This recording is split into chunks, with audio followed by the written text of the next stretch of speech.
ओम शांति। 6 जुलाई 1969 बाबा के अव्यक्त मधुर महावाक्य। मुरली का टाइटल, सच्ची जेवर बनने के लिए अपनी सब खामियों को निकाल स्वच्छ बनो। टीचर्स के प्रति अव्यक्त बाप दादा के महावाक्य। बाबा कहे, सभी किसकी याद में बैठे हो? एक की याद थी या दो की? जो एक की याद में थे वह हाथ उठाएं और जो दो की याद में थे वह भी हाथ उठाएं। अब वह दो कौन? अव्यक्त वतनवासी व व्यक्त वतनवासी। आप सब टीचर्स हैं ना। आपके पास कोई जिज्ञासु आवे तो उनको कौन सा ठिकाना देंगे? सबको टीचिंग क्या देंगे? आप टीचर्स हो ना। टीचर्स अपने टीचर का शो निकालते हैं। जिज्ञासु को जिस रीति परवरिश करेंगे और ठिकाना देंगे वह टीचर का शो निकलता है। अगर आप जिज्ञासु को आने से ही अव्यक्त वतन का ठिकाना देंगे, जो रास्ता कब देखा ही नहीं तो पहुंचेगा कैसे? पहले एड्रेस कौन सी दी जाती है? आप संग्रहालय में क्या समझाते हो? जिज्ञासु को क्या परिचय देते हो? उनको कौन सा रास्ता, कौन सा ठिकाना देते हो? बीज किसने बोया? बीज तो बीज ही है। वह बीज भल सड़ भी जाए तो भी समय पर कुछ ना कुछ टालियाँ आदि निकलती रहती हैं। बरसात पड़ती है तो निकल आता है। आप बीज को भूल जाएंगे तो फिर रास्ता कैसे बताएंगे? बीज कौन सा है? टीचर्स को युक्ति युक्त बोलना चाहिए।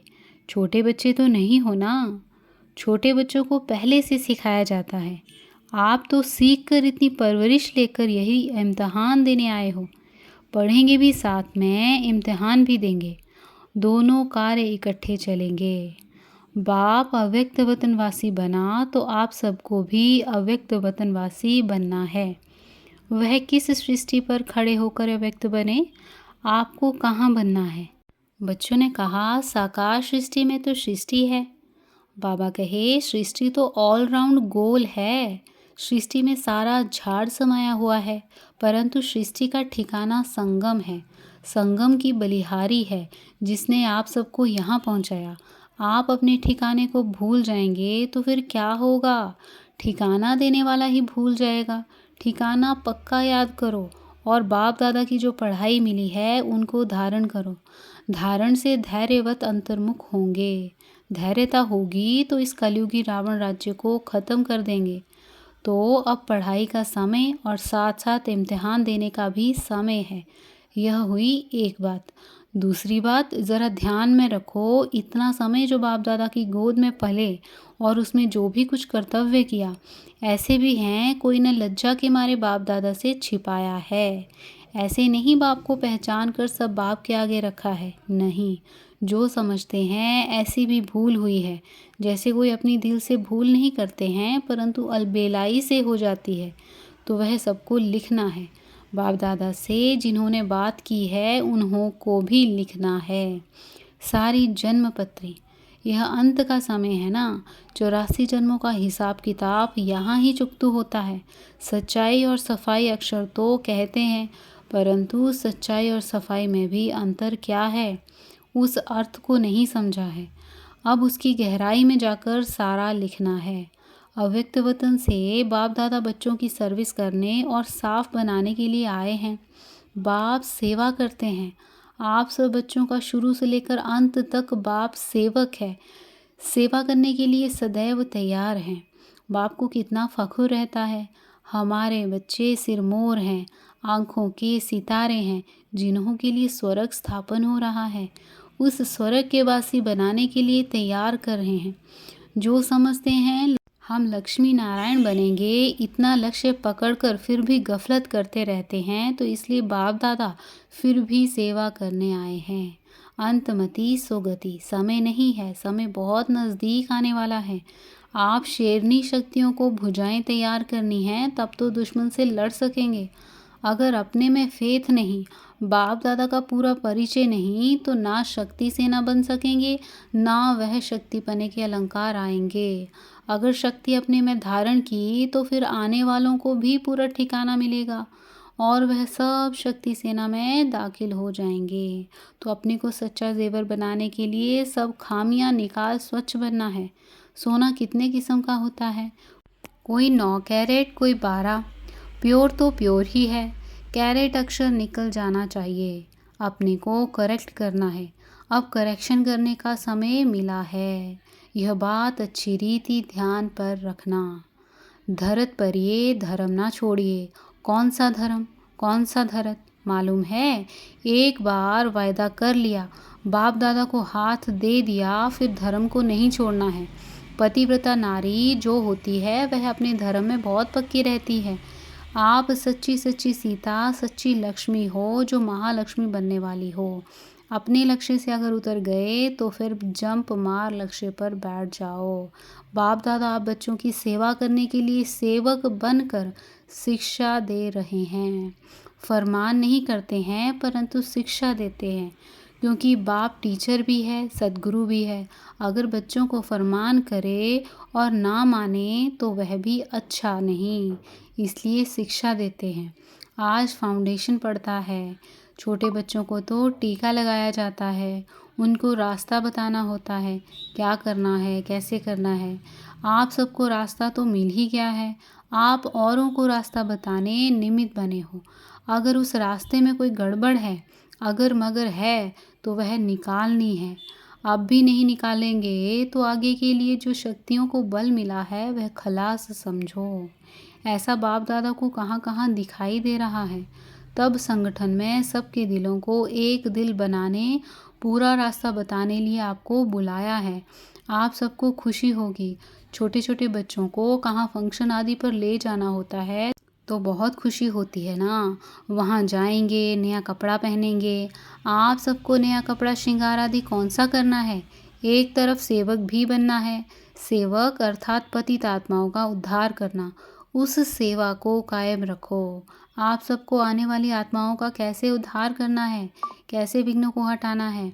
तीर में जौहर भरा हुआ होगा तो एक ही बार में पूरा तीर लग जाएगा, उस आत्मा का भी उद्धार हो जाएगा। छोटी छोटी बच्चियाँ किसका उद्धार करेंगी? कौन सा पहाड़ उठाया है? पहाड़ उठाने कौन निमित्त है? गोप गोपिकाएं। गोपिका भी तब हो सकती जब पूरा कर्तव्य करे। पहाड़ भी तब उठा सकते जब इतना बल हो। तो इन सब बातों की रोशनी देने लिए बाप को आना पड़ा है। बाकी टीका तो एक ही बार बाप दादा ने लगा दिया है। लाल टीका है या चंदन का?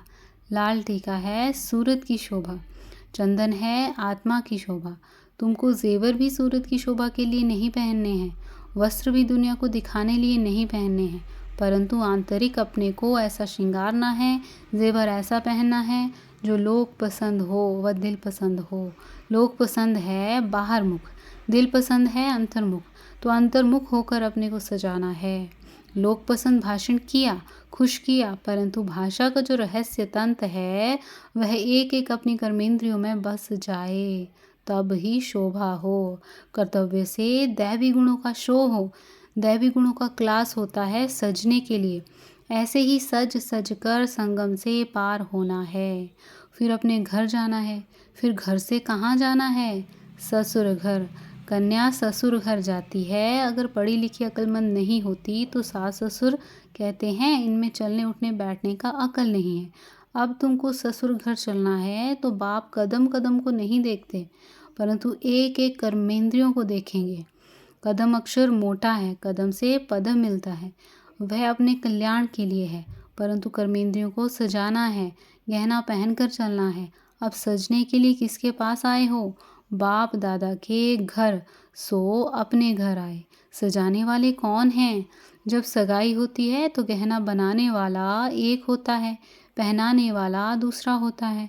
तो अब सजकर चलना है, समझा? समझू सयानी टीचर तो होगी। 15 दिन की रिजल्ट मानो अंत की रिजल्ट है। इतना पुरुषार्थ कर प्रवीण टीचर सबको बनना है। फिर जब अपना सेंटर जाकर संभालेंगे तो आने वाले को दृष्टि से सतयुगी सृष्टि दिखा सकेंगे।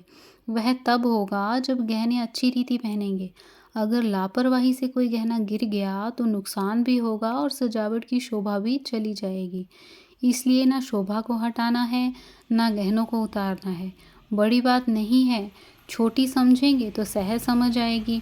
अगर कहेंगे बहुत बड़ा ऊंचा ज्ञान है तो कोई नहीं आएगा। कहेंगे 7 दिन में जीवन मुक्ति की प्राप्ति होती है तो लॉटरी लेने सब आएंगे। लॉटरी सब डाल देते हैं, फिर लॉटरी में किसको कुछ मिल जाता है तो नसीब मानते हैं। चांस है, देखें नसीब किसका लगता है, किसको बड़ी लॉटरी मिलती है, किसको छोटी। पेपर लास्ट में होगा, 3 नंबर निकलेंगे। जितना जो पुरुषार्थ करेंगे उतना नंबर मिलेगा। नसीब को बनाना खुद के हाथ में है। तो अब लॉटरी के इंतज़ार में नहीं रहना, इंतज़ाम करते रहना। अच्छा, बहुत कुछ खजाना मिला, अब उसको अपने पास जमा करो और गौ मिसल उगारना है। आप सब गायें भी हो, गोपियाँ भी हो। पहाड़ को कैसे उठाना है, गौ बन कैसे उगारना है, यह कर्तव्य इस भट्ठी में करना है। बहु रूप धारण कर बहु कर्तव्य बजाना है। भट्ठी के अंदर सब अनुभव करना है। जितना पुरुषार्थ करेंगे उतनी रिजल्ट निकलेगी। संपूर्ण अवस्था को प्राप्त करने का लक्ष्य क्या है, साधन क्या है, उसको जानना है। साधन मिल जाएंगे तो लक्ष्य को पकड़ लेंगे। रत्नों की भी परख चाहिए ना, पूरी वैल्यू रखनी है। जेवर की वैल्यू जवाहरी ही परख सकेगा। जिनको परख नहीं उनके पास वैल्यू नहीं रहेगी। परख तब होगी जब जेवर पर पॉलिश हो, चमक हो, तब वैल्यू भी होगी और पहचानने वाले पहचान लेंगे। चमकदार नहीं होगा तो खरीद कौन करेंगे। समझेंगे पता नहीं सच्चा है व झूठा जेवर है। पैसा भी देवें, जेवर भी काम का ना हो, इससे क्या फ़ायदा। तो आप सबकी पूरी सजावट हो जाएगी तो खरीददार भी निकलेंगे और आप वतनवासी बनते जाएंगे। अच्छा, ओम शांति।